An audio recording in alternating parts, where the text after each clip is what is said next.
going on, guys? It's Mike over at GreenStripe, and welcome to this week's little turf talk. We're going to go over a couple things, one being Grub Control.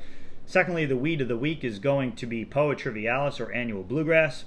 And third, we're going to talk about spring seeding. So, Grub Control. A lot of customers call up and ask, what do I do? How do I know if I have grubs? I wish I had a better answer for you. They are a very unpredictable pest, unfortunately, so the answer is I don't know.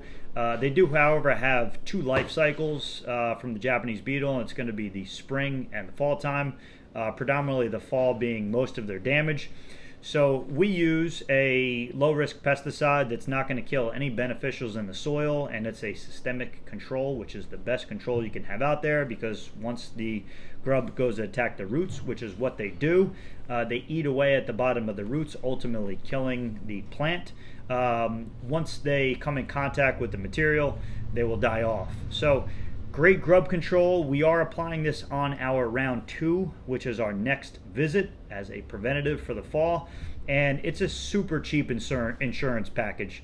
That's all I can really say. If you talk to anybody that did have grub damage, ask them. They spent hundreds of dollars in repair in the fall, if not more. So I wouldn't want to see anybody incur that type of damage from grubs under our watch.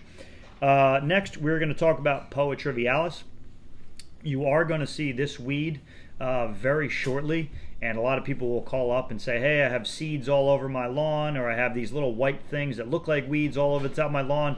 It's actually called annual bluegrass. Unfortunately, there's not too much we can do about it. It is a very aggressive seeding annual plant. Currently, it's going to be seeding here in a couple weeks. It's going to drop its seeds now for next season. So again, it's just an undesirable grass, and the problem is that they haven't came out with too many herbicides that are just going to attack an annual grass rather than a grass or a desirable grass that we want to grow. So that's what makes it a really challenging weed to knock out.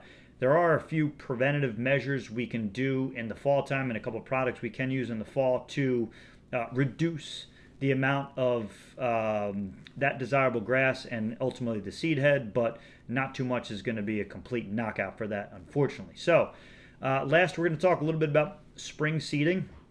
So I don't like the return on the investment for the spring seeding. We're here to give you results. That's why we as a company, we don't do any spring seeding whatsoever.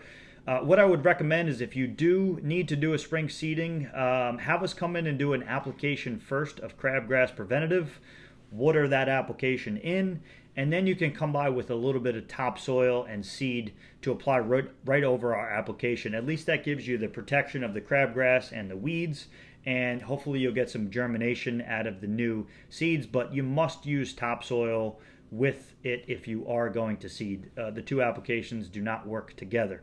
So again, really appreciate you watching these videos on a weekly basis. I try to give as much education as I possibly can, and I appreciate you watching. I'll see you next week.